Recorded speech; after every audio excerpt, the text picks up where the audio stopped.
Astonishing scenes at Prime Minister's Questions just over an hour ago when Rachel Reeves, the Chancellor, appeared to be crying. Let's have a look at what happened.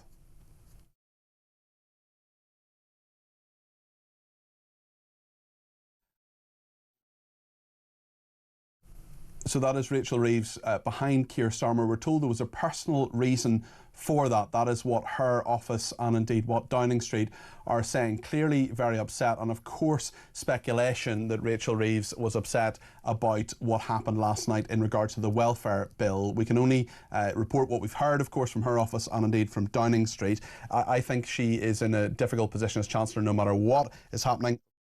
Let's talk to Ruth Jones MP, who is MP for Newport West and Isline. Ruth was one of the 49 rebels last night to this bill. Thank you for joining us this afternoon. I'm happy to be here, but I wasn't a rebel. I didn't vote against the government last night. So you voted for the bill? Yes. But you have concerns with it? Yes, I mean, that was part of the reason why I signed the reasoned amendment beforehand. Yes. And that's why we had the concessions from the government, so yes. Okay, so what changed your mind, or what brought you to the position where you were able to vote for the bill last night? Well, there were a number of concessions made. I mean, the principal one was the removal of clause 5, the need to have 4 points to claim the activities of daily living part of the PIP. So that was an important one for me. But also, it's important going forward at the TIMS review, we'll be actually talking to people with disabilities and working with them to make sure the new system that comes in next autumn will be fairer for all. So you're talking about the review from Stephen Timms there, who is one of Liz Kendall's deputies at the Department for Work and Pensions. I mean, this bill was originally called and is called the Universal Credit and Personal Independence Payment Bill. There's very little, indeed almost nothing, about personal independence payments in there, and in fact it could actually cost the taxpayer £100 million. Do you accept this as a shambles for Labour? No, I don't think so. I think it's a case of the government needed to listen. There was serious concerns from backbenchers like myself about the way that the bill was being rolled out, and I think I had hundreds of emails from constituents really worried, and it was really important for me that I made sure those concerns were heard, and also the bill was softened in line with those concerns.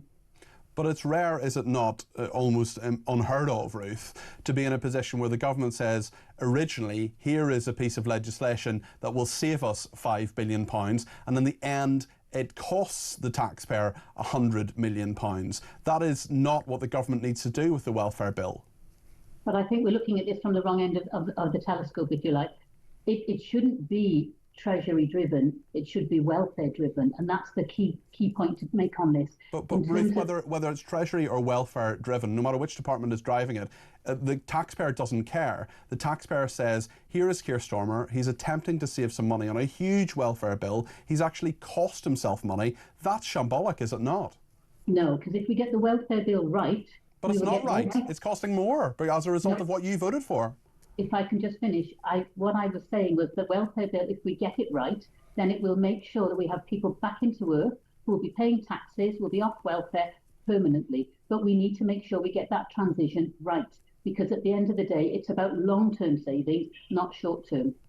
But the point is that this was to do with savings in a number of years' time by 2030. So those are long-term savings too. And I totally get your point that getting people back into work will save money on the welfare bill. But this bill itself is doing none of the things that you've just mentioned there. It's done none of those things. Well, I think it will, because things like the right to try, that's really important for people who have been on benefits for a long time, who are anxious about going back to work. It's helping them to try work again.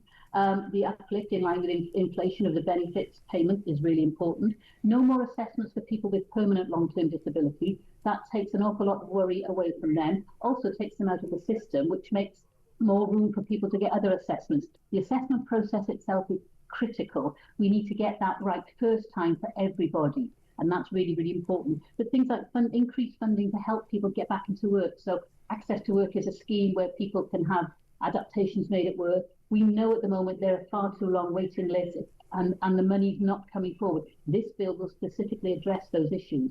But the increased funding, the increased spending on this has to come from somewhere. And the fact is that it's going to come from the taxpayers. It's going to come from the people who get up every morning and go to work. I have boundless sympathy for people who are genuinely disabled and cannot work. I'm not demonising them at all. But what I am saying is that we have the highest taxation as a proportion of what the country makes since the end of the Second World War. And what is almost certainly now going to happen because of what you voted for last night is that taxes will go up.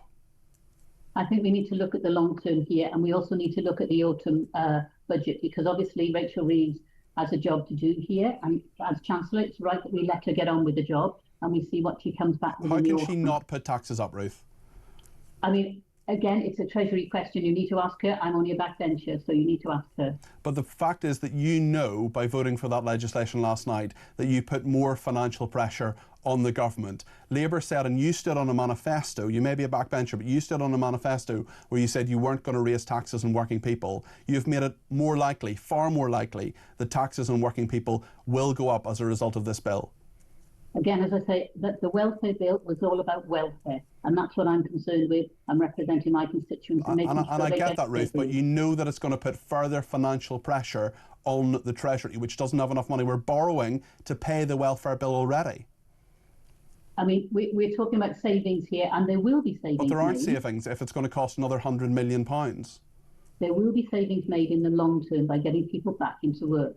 We've also got 1 in 8 young people who are not in education or employment. Really, really important that we tackle that issue. And again, this is part of this bill to make sure these people are able to start either taking education or getting back into training or work. How damaged is Keir Starmer's reputation and authority at the moment? Well, I was in Prime Minister's Questions today, and it was a robust chamber, if you like. But certainly he was, lots of cheers for him, lots of support for him from our side. There wasn't last night. There were a number of people who weren't supporting him, and they were supporting him today because it cost them nothing. 49 of them voted against him last night, of your colleagues. Yeah, but in terms of the way we went forward, the bill passed. So what the government needs to do now is bring it back on the 9th of July, and again, we'll have another look at it. Isn't it the case that Keir Starmer got this one horribly wrong? He said a week ago today that these were just noises off, that you and people like you who were objecting to this were noises off. You were very much noises on in the last few days, were you not?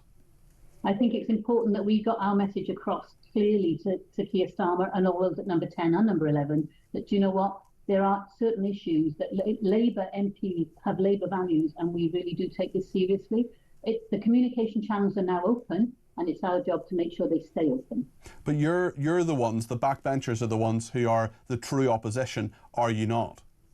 No, we're very much supporting the government, but we're also there to... You weren't supporting the government on welfare. The point is you weren't supporting them, and you put your own reasoned amendment forward. Yeah, which was then withdrawn.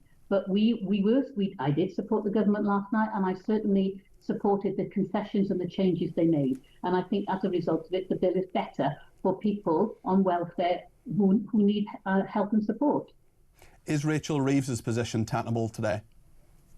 Rachel was on the front bench, and you know, she's a good friend of mine. I would want to see her there for as long as possible because I think she's a good Chancellor. But you, by voting for this bill, have made her job harder, have you not? No, I don't think so, because you know, Liz Kendall and her will have to work carefully together to work out next steps, and that's fine. That's what they should be doing. I expect all cabinet members to be talking to each other clearly. So I think in that respect, communication again is good and it's clear, and we leave it to them to sort this out. What should be cut in the budget, or should taxes go up? Because the money has to be found from somewhere, doesn't it, Ruth? And I think that's something, again, that I will leave for the Chancellor. Well, you must have a view. No, I don't have a view, not for you. No, I don't have a view. Isn't the problem, Ruth, isn't the problem that there are a lot of backbench MPs like you who think there is a magic, I'm not suggesting you necessarily think this, but isn't there a problem that people think the money just keeps coming and magically appears and that welfare can never be cut or changed? Isn't that the problem? Because the fact is that this bill, which was meant to save £5 billion that we didn't have, is going to cost an extra £100 million a year. No, I think you're mistaking it. We've always been for the principles of the bill. It's right that people with disabilities have the right to work. Absolutely. They have as much right as anyone else to work. Really, really important. But it wasn't the principle I was against. It was the process, the mechanics. So therefore, the mechanics have now been changed and modified, and the TIMS review will bring forward new issues and new conditions next year. And I look forward to reading about those, but also working with Stephen Timms and other people with disabilities and their groups and support. Surely you must accept that the Labour Party has been in chaos in the last 24 hours. It has not been an edifying spectacle. Well, I mean, these things happen in Parliament. I was here in Brexit, and I remember, chaos at times. It's one of those things with Parliament. Things do go down to the wire. We know that, and that's the way it works in this place. We had a change to the bill, fundamental change at 5 o'clock, and we voted at 7. Now, it's important, obviously, that we are here on the estate and we're listening to exactly what's going on in the chamber, so we can make an informed decision. Who caused the chaos? I mean, it was a shout. We had to shout to be heard this time, to be fair, but we were listened to this time, and therefore we will go forward now knowing that we don't have to shout next time, and so there won't be chaos next time. Does the Prime Minister have lessons to learn? I think, no, when in terms of noises off, I think that was a throwaway remark which he regrets now, because as you said, we're not noises off. We are loyal backbenchers and we are Labour Party members through and through. We will always back the government, but it's important that we talk. But you haven't always backed the government. That's the point. You haven't always backed the government. You put a reasoned amendment forward, and then 49 people, not you, but 49 people voted against the government. Surely the Prime Minister has lessons to learn here about how he handles his own party. I mean, and the government bill passed with a healthy majority. So it was a very, very different government bill than the one it was this time last week, Ruth. Which is the whole point of why we were talking, to make sure we got those. So should he have listened before calling you noises off? Should he have listened to you before the last minute when this went through? Legislation is there and is crafted over a months-long process. Should he have just listened before? I think it would have been helpful if we could have had some other way of communicating clearly to Number 10 and to the DWP. But we have been talking to ministers. In fact, I had a minister, Ali McGovern, came to my constituency about a month ago now to meet with people with disabilities to hear their issues. So we have been working, we have been communicating. It's just, it all comes to a head before a bill, which is the way it is in Parliament. OK, Ruth, thank you very much. That's Ruth Jones MP, who is the Labour MP for Newport West and Isline. Listening to that is Dave Nellist, a former Labour MP himself, now chairman of the TUSC, a trade unionist and social coalition, social electoral alliance in Britain. Dave, what do you make of what Ruth Jones said there? Well, I think it was a climb down by the government. Yes, there's going to be problems in finding the $5 billion when they come to the budget, but it wasn't a particularly good bill, and the vast majority of Labour MPs voted, for example, last night, for a £2,500 cut from next April in all new claimants for universal credit who have a health condition that makes it difficult for them to go to work. That was not a victory for disabled people last night. It's also completely unfair, because if you have that exact condition, let's talk about a hypothetical condition that allows you to qualify for PIP in the 1st of November 2026. Well, depending on what Stephen Timms' review says, if you're in exactly the same position on the 1st of December 2026, well, then you won't qualify for exactly the same money. And there's also the question, you're going to have to do a lot of work to convince the organisations of disabled people that that Stephen Timms consultation is going to be serious. Don't forget that this bill yesterday was officially consulted on by the government from March to 1 minute to midnight on Monday. And yet they published the bill last week without having waited for the consultation to come in or considered any of that consultation, and had a vote on it on Tuesday. Who's going to believe that this is going to be serious consultation and not just a marketing exercise over the next 12 months to try and soften people up? And the point is that a review, if it is done by one of the ministers bringing the legislation forward in the first place, as you correctly say, I think there will be many questions asked about how much change is actually going to be in that. I wonder, Dave, what you think about the state of the Labour Party today. Well, Keir Starmer's Prime Minister's got the lowest personal ratings since YouGov started polls on Prime Ministers. It's, as a party, 7% behind, 7 to 9% behind Reform UK. Even though it's got 160-odd majority in Parliament, the vast majority of ordinary working class people don't think that Labour speaks for them anymore. So I think Labour is now in a similar position to how most people view the other establishment parties, like the Tories and the Liberal Democrats. They don't expect much from them. And that's got to change. If we're not to get Nigel Farage in number 10 Downing Street in 3 or 4 years' time, in my view, the trade union movement now not only has to prepare for more battles industrially on pay and public spending cuts and so on, all the things that could be coming in the autumn budget, but prepare politically as well and talk about a new party that can get back to old Labour socialist values, which the current Labour Party have abandoned. I mean, there are many on that wing of the party who are very unhappy with what happened last night, and quite a lot of the rebels are from there.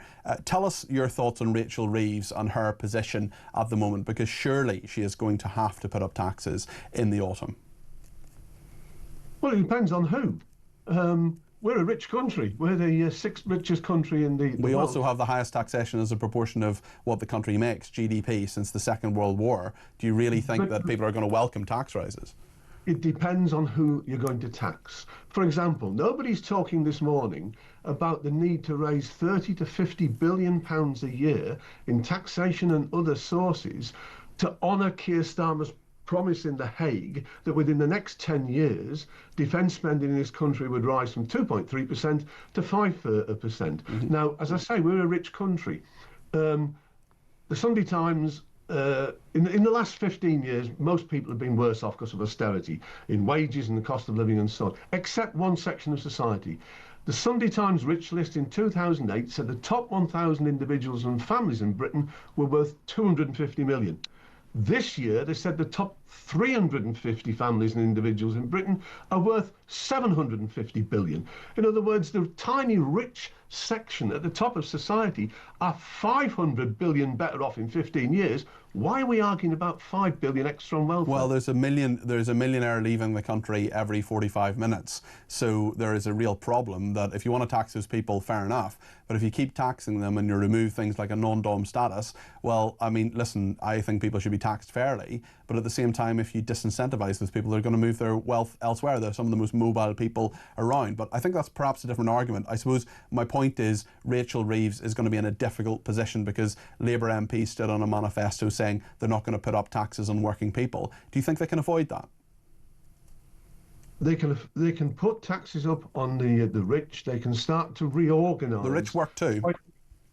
Well, I don't think they do. I think they clip coupons, to use an old phrase. They own the factories, they own the means of production. Ordinary people work for them, they make profits and they take their share of the profits. That's not getting up, like you said earlier on, at 9 o'clock in the morning and going off to work and so on. But the point is that it is a rich country that could be altered. Yes, the benefit system is broken and it needs changing. For example, millions of people who are entitled to benefits don't claim them. I'll give you one example. Remember last year when they temporarily, they had to do a U-turn, scrapped the winter fuel allowance for 9 million pensions, and they said you can get it if you claim pension credit.